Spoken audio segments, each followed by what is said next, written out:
And we're recording. So welcome back, everyone, or just welcome if it's the first time you're arriving across the 3 days. We've just had a nice lunch break. At least mine was very nice to have a little bit of a break. And now we're going to look at some internal coaching in India, which I'm very interested to learn about because I don't know much at all personally about any nuances of coaching in India. And Abby's going to walk us through that, educate us a little more about that. And after he introduces himself a little bit, please. Yeah, thank you. Thank you, Andy. And so, yes, I'm Abhijit, based out of India in a city called Hyderabad, towards the south, but yeah, south central part of India. But I've been across India. I was born in the east, worked in the west and the north, and now, working and living in the south for a pretty long time. So I can say that at least I'm well traveled within the country, which has, allowed me to see a lot of perspectives because India is everything multi that you can expect it to be, multilingual, multi-ethnic. So it's a very, very, diverse country. And when it comes to my professional journey, I've been in the space of talent development for around 16, 17 years now, and specifically in the coaching world for the last 7, 8 years, out of which a little over 5 years as an internal coach. So this is a topic that interests me naturally because this is my line of work. And yes, I'm researching more about internal coaching. There seems to be a sort of a paucity of research and evidence-based, um, less evidence around internal coaching. So I'm doing that, and I'm happy to meet all of you and talk a little bit about internal coaching, but also with a little bit of a lens from the Indian perspective. So while let me start sharing my screen, and it would be great if you can give me a thumbs up that you're able to see the screen. Yep, that looks good to me. Yeah, wonderful. And so, like I said, I'm a practitioner, but also now, dipping my toes into research.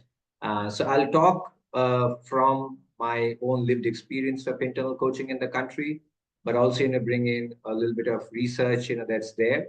And the research is not specifically based on the Indian context, but it is, more global in nature. But also, I'll bring in my observations as a practitioner that I have seen over the last 5.5 years or so. So yeah, before we dive in, I think we need to understand the context of internal coaching. It's interesting because I went to present on internal coaching on one of the ICF chapters in the USA. And after 5 minutes, someone told me, well, wait, is this internal coaching? Because I was thinking internal coaching is more about coaching someone internally. So sometimes, there are discrepancies with definition. So I wanted to set the context and then also talk about the definition. So here's the context. Internal coaching may have existed for a very, very long time, but the first time we hear about internal coaching, at least in academically, is when Frisch published his research paper or this seminal paper on the rise of internal coaches back in 2001. And then after time passes by, 2010 is when we see one of the major corporates, Google, embrace the concept of internal coaching through their Career Guru program. Now, a lot of people argue that there is not really coaching because, it's not the purest form of coaching. The coaches did not have enough training or education to be coaches. But because, a large or a big conglomerate like Google embraced it, and I think until a few years back, they had around 300 plus internal coaches spread across their organization. That was the first case study or successful initiative that any organization had ever taken. Um, and so then pretty soon we see EMCC set up a special interest group around internal coaching on their website. And then in another couple of years, they also dedicate a specific area on their website. And yeah, I mean, in a few years, ICF also kind of follows suit, and they conduct this global coaching study every year. And so 2020, we see for the first time internal coaching or internal coaches become one of the options for people to choose in that survey. And so in 2020, from the responses that we see, 54% of people who responded as coaches to that survey, they say that they were internal, and 17% said they were doing both internal coaching and external coaching. But 2023, 3 years from then, 16% said that they were doing both internal coaching and external coaching. But we see a rise in the number of people who say they're doing only internal coaching. So that becomes 56%. So as we can see from all of this, that internal coaching is becoming one of the fastest growing forms or types of coaching in this area. But like I said earlier, we need to establish the definition of internal coaching, what it means, because there are various forms of internal coaching that exist. And yeah, it's pretty much an organization's prerogative. They can start a program or an initiative and call it internal coaching. But what does qualify as internal coaching? That is something useful to establish and define. So as we look at the various definitions of internal coaching, the one study that I spoke about, which is the one published by Frisch in 2001. So he defined internal coaching in his paper as a one-on-one developmental intervention supported by the organization and provided by a colleague of those coached who is trusted to shape and deliver a program yielding individual professional growth. So as you see that there are quite a few key words or operative words over there. An intervention or a developmental intervention supported by the organization, but of course, one-on-one in nature. It's provided by a colleague, and that person is trusted to shape and deliver a program yielding individual professional growth. So that's the first academic sort of definition that we get. But then this definition goes through a lot of evolution, or there are other definitions that start cropping up. So, for example, in 2005, we see Carter defining it as that it is comparable in every sense to the external coach. It's just the exception that the internal coach is also an employee of the same organization as their coachees. So, very simple definition, pitting it as very analogous to external coaching, but just that the ones providing coaching are internal to the organization. Well, however, if you look at this definition of Hunt and Weintraub, they defined it as individualized, relationship-based dialogues that promote learning from on-the-job experiences and have as their goal improving the short-term or long-term effectiveness of the coachee and as such, his or her organization, which means there are really two beneficiaries here. One definitely is the person being coached, but also the organization as a whole. Because, yeah, I mean, if the assumption or the belief there is that as the person develops or grows, the organization grows as a result of that. So if we were to look at from these definitions, the key elements in the framework for internal coaching, the first one is that it is an L&D or a learning and development, or you may call it a developmental activity that is delivered by one employee to another.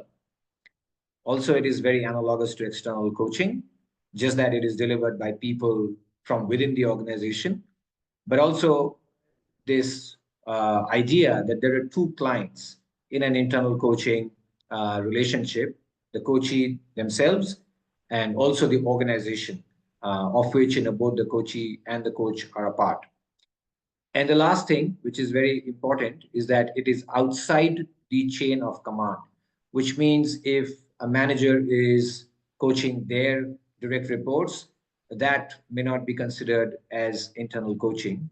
And of late, there is a new term that has been developed for it, which is managerial coaching. So internal coaching, if we want to consider the practice of internal coaching, the coach needs to be outside the chain of command as the coachee. And so considering all of this, the definition then progresses, and we see in 2014, Thibault et al. Defines internal coaching as an individual within an organization who has received formal training in coaching skills, operating within a structured coaching arrangement, without formal authority over the coachee, who facilitates the personal and professional growth of others. So that is what then the definition becomes. And so maybe I take a pause here and just check with you. Are you seeing, or what are you seeing in the change in the definition from the early definitions to this definition? What stands out for you?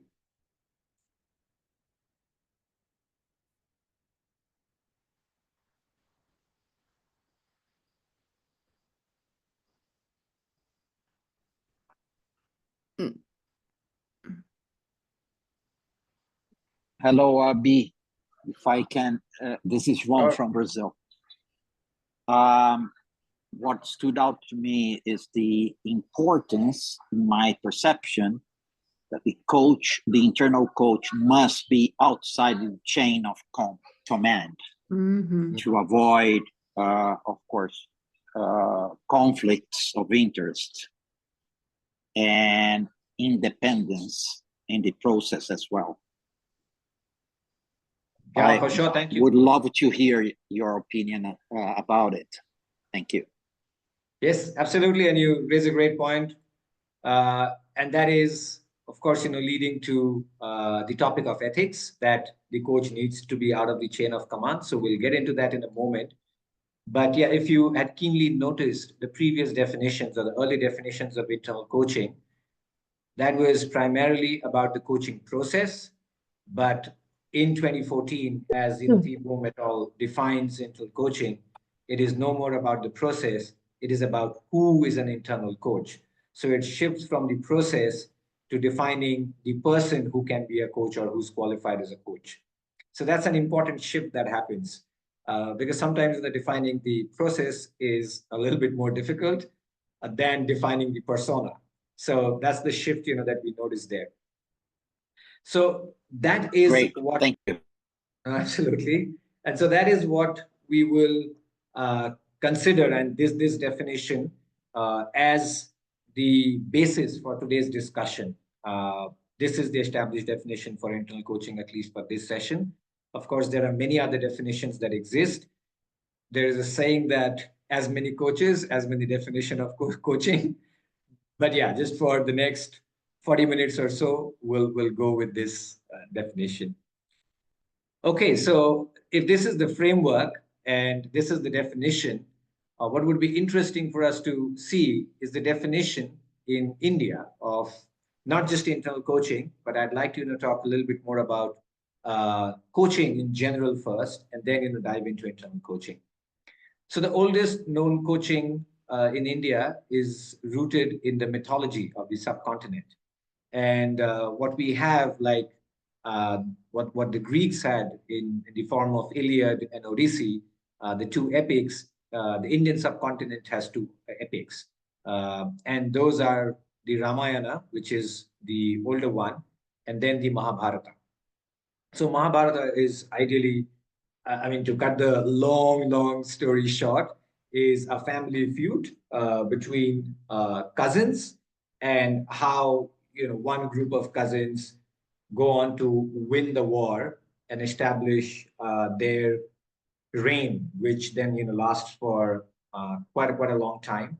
And in fact, the way India is addressed by the citizens of India, which is Bharat, that in fact comes from this epic, because there was a king named Bharat, and India has been named after that king. So what happens during this war between the cousins? On one side are 100 cousins, and on one side are 5 cousins. And these 5 cousins are the rightful claimant to the kingdom, but the group of 100 cousins deny them, which leads to an 18-day war. So in that war, one of the most prolific fighters of those 5 cousins, Arjuna, as you see him on the picture, faces a dilemma, and he doesn't want to fight his cousins. Of course, he doesn't find it the righteous thing to do, and he says, yeah, how do I fight against my family, and things like that. And so his close confidant Krishna, who is a demigod, then kind of provides coaching to him as to how he can get past that obstacle in his mind and really go about getting into action. Now, Krishna is considered as a coach because of a variety of reasons. Krishna, of course, is a demigod, at least the form of God on earth. Uh, and because of that, or because of various other reasons, he chooses not to pick up a weapon during the war, siding with the five cousins. He becomes actually Arjuna's charioteer. So, in a way, he provides direction but doesn't get into action himself.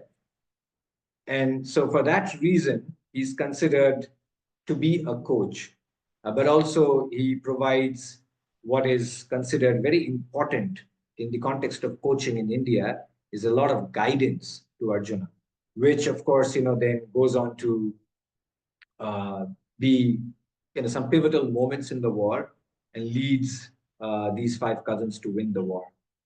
Now, this guidance, of course, has become a separate literature in itself, the guidance he provides. And it's called as the Bhagavad Gita, or is known as Gita in short across the world. And if you read that literature, you will see that the guidance is provided in the form of storytelling. And not necessarily Krishna's own stories. Of course, there is that as well, but a lot of other stories that he draws from the scriptures and the texts and the mythology that existed at that time. And so, if we think about storytelling when it comes to guidance, it closely links to the concept of disclosure. At least, if we were to borrow from psychotherapy, something that is still a point of contention, I believe, in the coaching world, that how much to share, when to share, how to share ethically, and all of that. But yes, in the Indian context, the definition of coaching definitely includes guidance, and guidance in the form of storytelling, which almost is an expectation that coaches indulge in disclosure because that is what is considered very, very beneficial or helpful by the coachees. So I also wanted to highlight that one piece of guidance that has become the most popular from this entire literature is the detachment from outcomes. Krishna's main guidance was that, well, don't get detached to outcomes, just follow the process and let the outcomes emerge as time passes. Now, again, this is very closely linked to the concept of coaching because as a coach, we follow the process. We are never, hung up about the outcomes that emerge, through the process. But also, if you look at a lot of coaching processes as defined by different coaching bodies, clarifying the outcome that the client or the coachee wants is an important step in the coaching process. And then, yeah, of course, that outcome could change throughout the process. That's a different thing. But at least defining the outcome is a really important step. And perhaps, as we bring the coaching conversation to a close, checking on how close did the client, get to that outcome, or how does the client see achieving that outcome is also a step. So it's quite paradoxical that coaching is a process which doesn't want to cling to outcomes, but also the way or coaching process has been defined by a lot of coaching bodies is that our outcome must be first arrived at to kind of continue the coaching process. And so I feel that then this is a good point to take a pause. And yeah, I'd Wendy, and if you could prepare the breakouts. So what I would like for you to discuss in those breakouts is two things really. One, what do you think about disclosure in coaching? And the second, yeah, what do you think about this paradox that, of course, in coaching, uh, it is the process, that's what matters. But of course, there must be outcomes. So what do you think about that paradox? Um, yeah, so we have around 10 minutes, Wendy-Ann, is that okay? Yeah, I've got it all set up. I don't know what your second breakout room is, but I think it's really interesting to know what how they would align this paradox you're providing in accordance with the codes of ethics that they all align themselves to, whichever one it is. I think that would be really interesting how they can make sense of that too. Yes, and we can definitely, yeah. I mean, the invitation is that you talk about that if that's the paradox, and considering, whichever body you align to, what do you think of this paradox? Cool. Thank you. Okay, so we can open the breakout rooms, and yeah, you got around 10 minutes. And once you come back, then we'll do a quick sort of, taking off inputs and a debrief. Okay.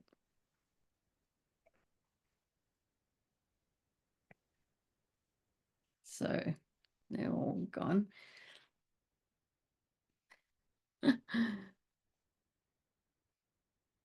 Filling up now.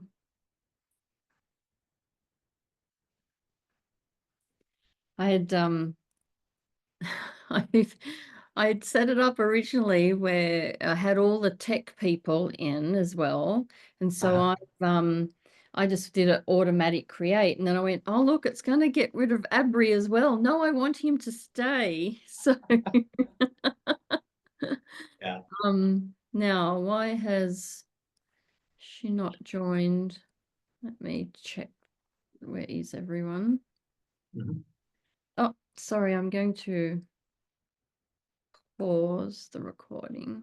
Contracts at all time, and that helps us avoid going into decision-making mode as part of an agenda that the company has in the background. An interesting point that was brought up, maybe is worth sharing, is someone in our group was sharing that in France, there's coming more and more training for HR personnel around coaching and what it is, and she feels that's helping them become more proficient in what coaching does and doesn't do, and that's becoming quite helpful. And I thought that was quite nice. And then a couple, just quickly, so someone else can talk.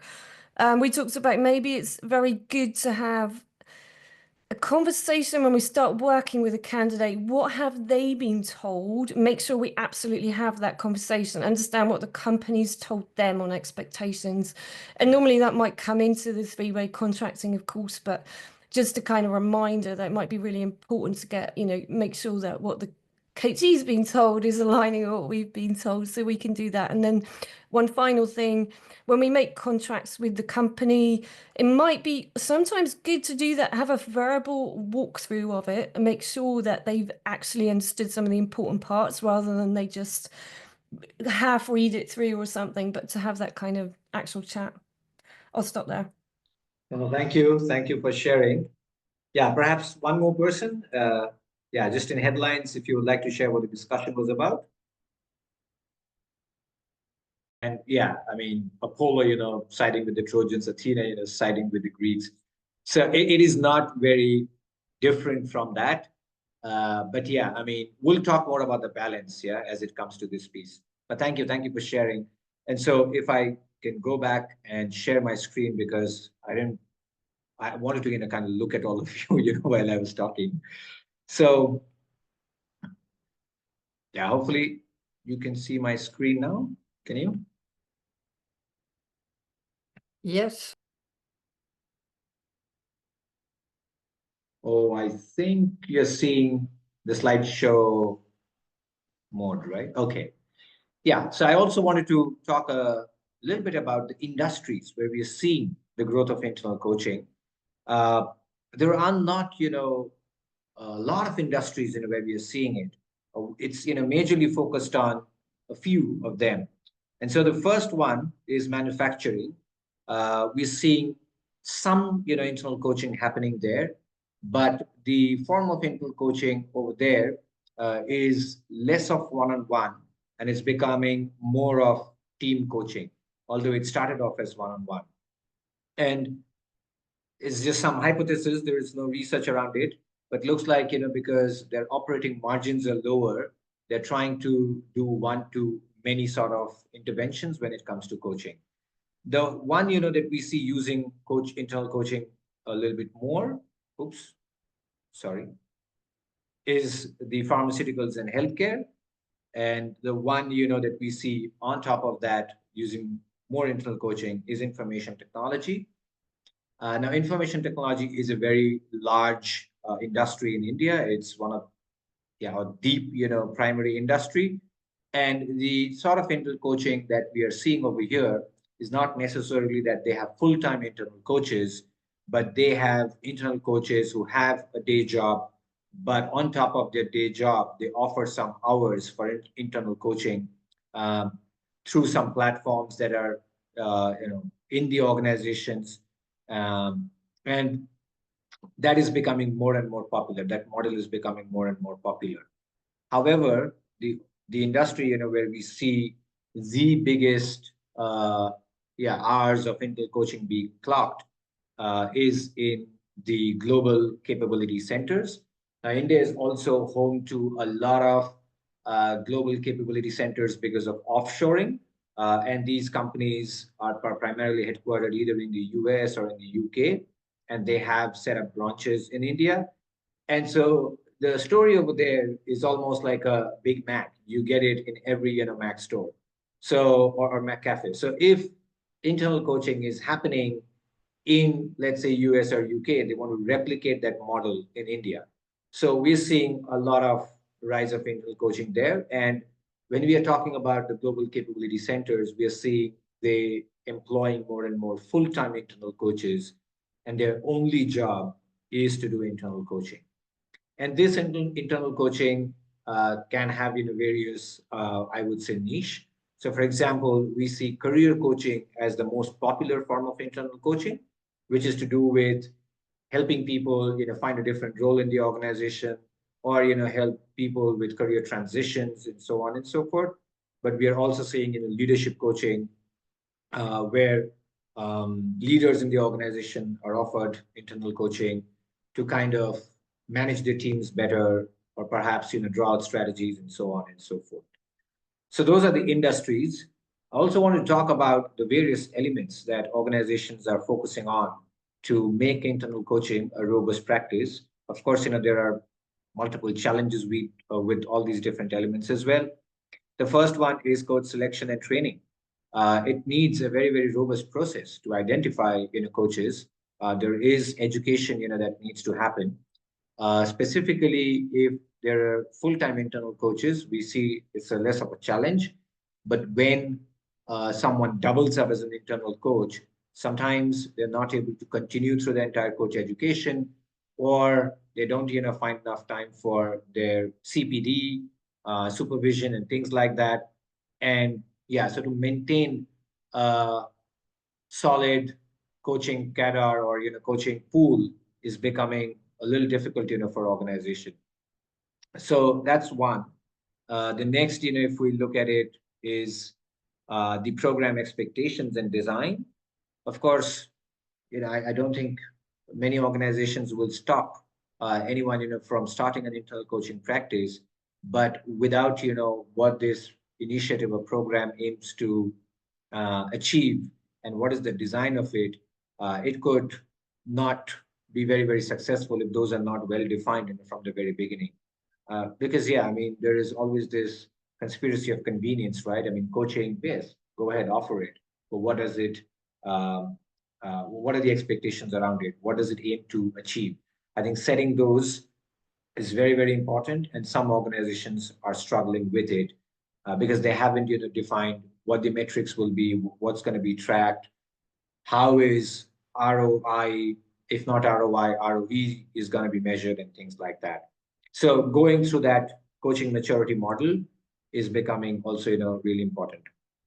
Confidentiality, of course, that's one of the primary points that internal coaching needs to kind of further because it's tested, more frequently, because people who are coming to the space are always thinking, who gets to hear, what I'm sharing, or who is this, socialized with?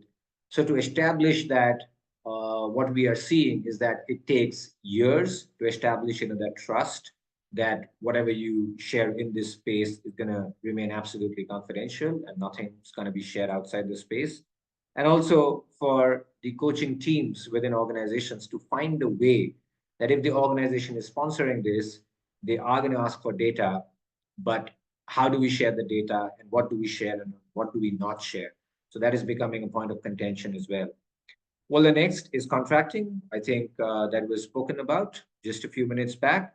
The important part of contracting is that when it's internal coaching, these are really not paid for, at least, not in immediate, cash or in dollars. So it could feel like, well, there is no budget being squandered. If it would have been an external coaching, that means that the organization has paid separately for that coaching engagement. And if that coaching engagement was halted or stopped for whatsoever reason, there would be some sort of an intervention to find out what happened. But it looks like that is not the case with internal coaching. Let's say someone contracts for 6 months with the coach, but then stops the coaching after 3 months. There isn't enough looking into as to what happened, why it got stopped, how can it be revived, and so on and so forth. So contracting is also becoming absolutely an important element in the internal coaching practice. The sponsored roles, of course, to establish a culture of coaching, specifically internal coaching, sponsors or executive sponsors are really, really important. But what we are noticing is that they're often underused. In town halls, some people or some of the executives may say that this exists, but we're looking for more role models where they are walking the talk. In fact, they themselves are using internal coaching and sharing their experiences about what internal coaching meant for them. So utilizing sponsors is also very, very crucial for support.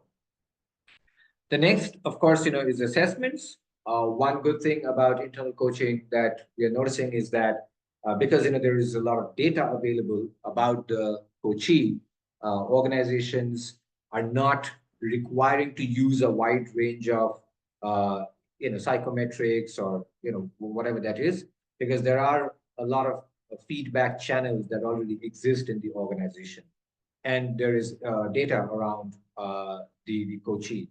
So at least that set of assessments. It's just that feedback from within the system can be helpful when it comes to internal coaching. But also what we are noticing is that there is a lot of data, there's a lot of feedback that exists, but seeking that feedback, maintaining the confidentiality, or utilizing technology or tools to extract that feedback is still a laggard. So how can technology aid in collection of that feedback is something that internal coaching teams are starting to think about. So these are the elements. I also wanted to talk a little bit more about the advantage, and specifically for an Indian market, the first thing that stands out is that this is a lot of cost savings, and some estimates say that internal coaching is at least 3 times less as compared to external coaching. So naturally, for an Indian market which is quite price sensitive, this is a huge blessing, and that's why they'd like more and more of internal coaching to be used just to achieve the economies of scale. The other piece is that this can be applied more deeply, which means we are seeing a lot of democratization that's happening with internal coaching. In a lot of organizations, what we're seeing is that internal coaching can be accessed pretty much by everyone.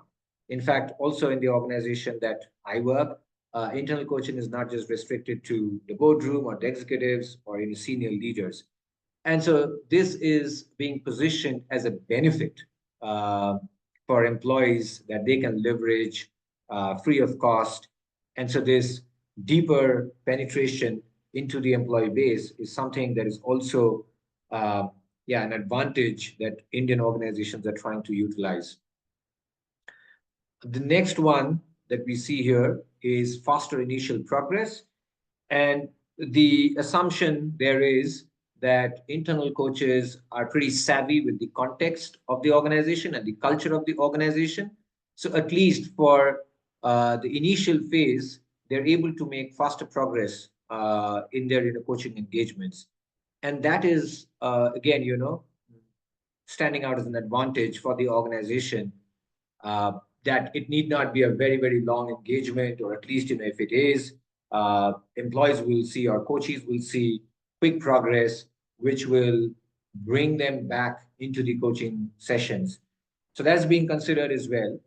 And yeah, like I spoke about in the earlier slide, that there is no need to over measure in terms of deploying assessments or psychometric tools and things like that, because there is a lot of feedback in the system that can be readily that is readily available. Of course, how to collect it, that's still a question. But yeah, right now there are crude methods to collect that feedback, and so without over measuring, the coaching engagement can begin. And the last one is, of course, the coach development. So some research is showing, and especially this was a research done in 2012. It's a little more than 10 years, but this was done in the Indian context, led by an Indian researcher, so Mukherjee, in 2012. He did a study and he found out that people who were offering coaching is also considering this process of offering internal coaching to be a developmental activity for them. And yeah, I mean, that's not a surprise.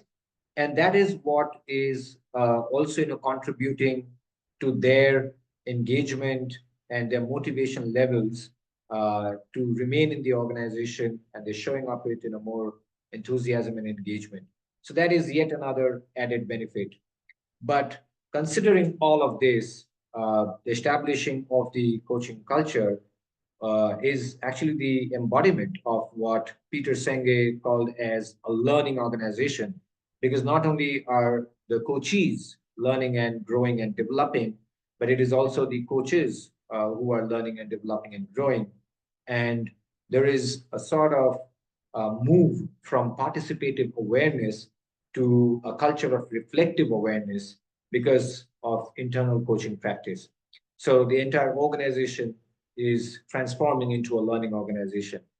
And in today's world, that is considered as definitely an advantage. And so that is something that Indian organizations are trying to tap into as well.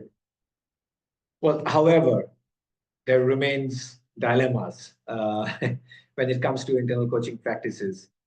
And so one of the the dilemmas that we are hearing is occurring more and more are boundaries. And what I mean by boundaries is, we all know that coaches have their own boundaries, right? When it comes to their capabilities, when it comes to what they can offer.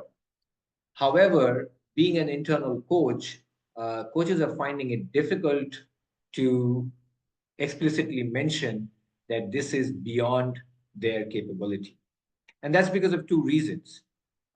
Because the coaching pool, or the coaching cadre, is pretty limited in organizations at this moment. So if someone says no, who else do they go to? And the other one is, yeah, I mean, if the coach says no, what repercussion does it have on how the coach is evaluated in their performance reviews? So are too many no's, yeah, I mean, does it spell the doom, for internal coaches? And so, yeah, that is a dilemma that, coaches are facing. That how to say no, when to say no, can we say no often? How do we say that, this is beyond us? So that is one thing, that they're continuing to grapple with. The other one, that we are hearing also is around power differentials, especially in the Indian context, where power distance is an important aspect of the culture. Yeah, so coaches are thinking that when someone, at least organization hierarchy-wise, junior to them, comes to them for coaching, are those people coming with an expectation that they'll receive advice because of the seniority of the coaches? On the other hand, when coaches are coaching into someone senior to them in their organizations, what does it mean? For example, a senior executive may know certain things that are going to happen in the organization, shares it in the coaching session, which the coach cannot unhear in any way. How does that then, make the coach show up in other conversations where something similar is getting broached and they have, that information? How do they, then not unhear it, remain somewhat objective? Uh, yeah, so that is, something that also, coaches are struggling with at times. Yeah, and the next one I wanted to talk about is the confidentiality piece, and we've spoken about that because one expectation that organizations have is if they are sponsoring this, they want more and more data. And so, how can it be satisfied? In what form? In what way? How much can be shared? So, what we are hearing is that a lot of internal coaching teams have set up dashboards, and primarily, they are tracking lead measures. For example, how many hours, how many coaches, what sort of teams, and they're reporting it in aggregate. But also, the internal coaching teams are finding it difficult to report lead measures. For example, what did the organization as a whole achieve out of it?